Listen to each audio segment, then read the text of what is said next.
Good morning, everyone. Have you ever wondered where things like democracy, philosophy, or even the theater came from? Today, we're going on an incredible journey back in time to explore one of the most fascinating civilizations in human history, ancient Greece. It's often called the birthplace of Western civilization, and for good reason. So many ideas that shape our world today originated there more than 2,500 years ago. We'll discover how the Greeks lived, what they believed in, and the incredible legacy they left behind for all of us. So, get comfortable, and let's step back into the world of heroes, thinkers, and gods. First, let's set the scene. Ancient Greece was located in southeastern Europe, a beautiful land of mountains and sea. All those mountains made it really tough for people to travel and communicate between regions. Because of this, Greece wasn't one big, unified country. Instead, it was a collection of independent city-states, or poleis. Each city-state had its own government, its own army, and its own unique way of life. The two most famous and powerful of these were Athens and Sparta. You've probably heard of them, but they couldn't have been more different. Athens was the intellectual heart of Greece, celebrated for its love of learning, groundbreaking philosophy, and the birth of democracy. Sparta, on the other hand, was a military powerhouse, known for its fierce warriors and iron-willed discipline.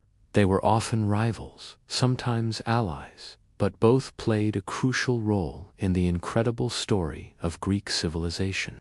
Now, let's talk about one of Greece's most world-changing inventions, democracy.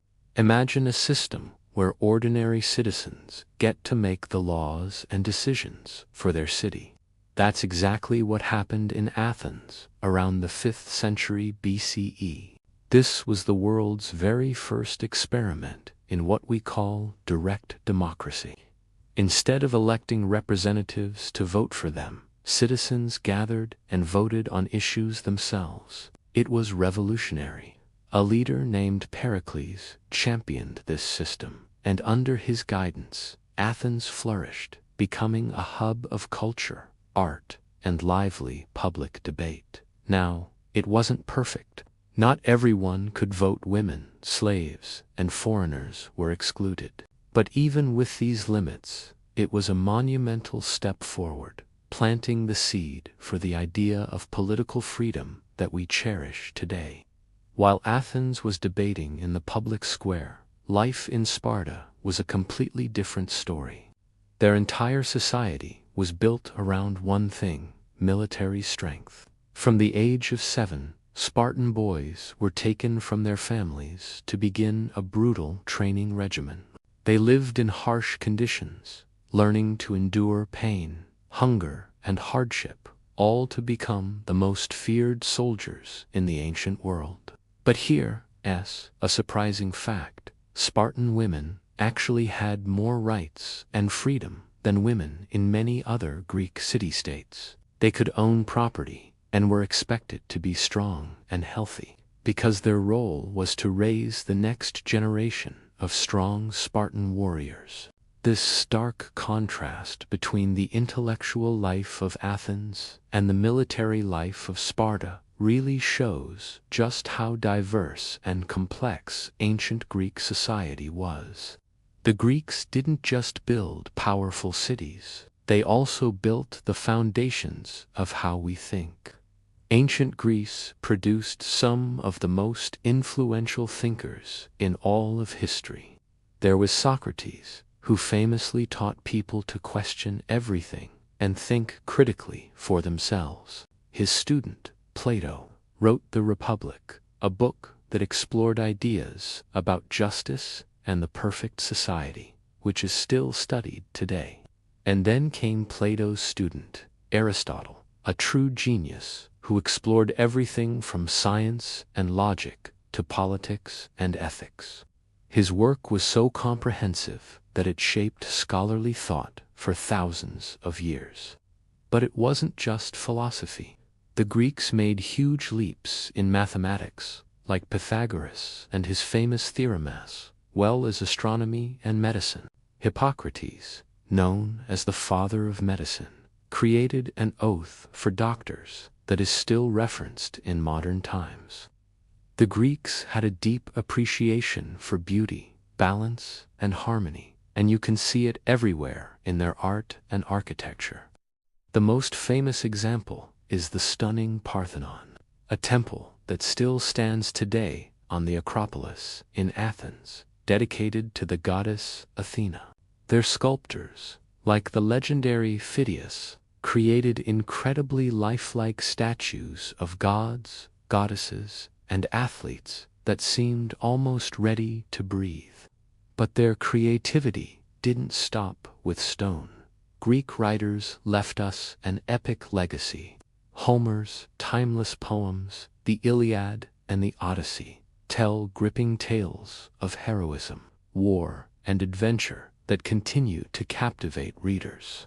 And it was in Athens that drama, both tragedy and comedy, was born as a form of entertainment and social commentary. With brilliant playwrights like Sophocles, Euripides, and Aristophanes creating plays that are still performed on stages around the world. So, who did the Greeks pray to? Religion was a huge part of daily life. They were polytheistic, meaning they believed in many gods and goddesses, with each one controlling a different aspect of the world. At the top was Zeus, the mighty king of the gods and ruler of the sky. His brother Poseidon ruled the seas, and his daughter Athena was the goddess of wisdom and warfare. These weren't distant, abstract beings.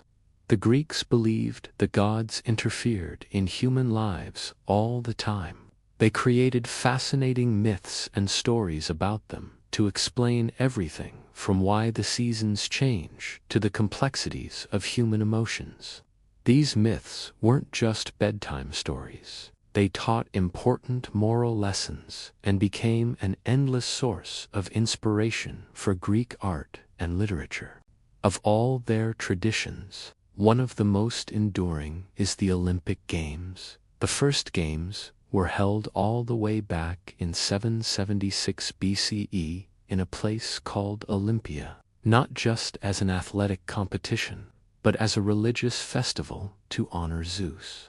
Athletes from city-states across the Greek world would come together to compete in events like running, wrestling, discus, and chariot racing. For the duration of the games, a sacred truce was declared, allowing athletes and spectators to travel safely.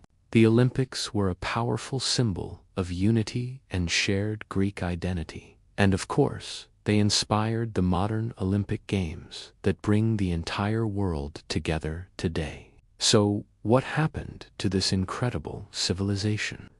Eventually, the Greek city-states weakened from constant fighting and were conquered by a new rising power, Rome. But here's the amazing part: their influence didn't disappear. The Romans deeply admired Greek culture. They copied their art, adopted their philosophy, and even merged Greek gods with their own. Much later, during the Renaissance, European scholars and artists rediscovered the knowledge of ancient Greece, sparking a new age of learning and creativity. Today, the legacy of Greece is all around us.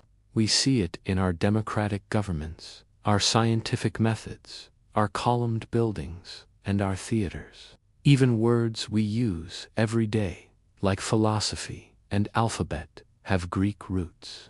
To sum it all up, ancient Greece was so much more than just an ancient civilization with cool ruins.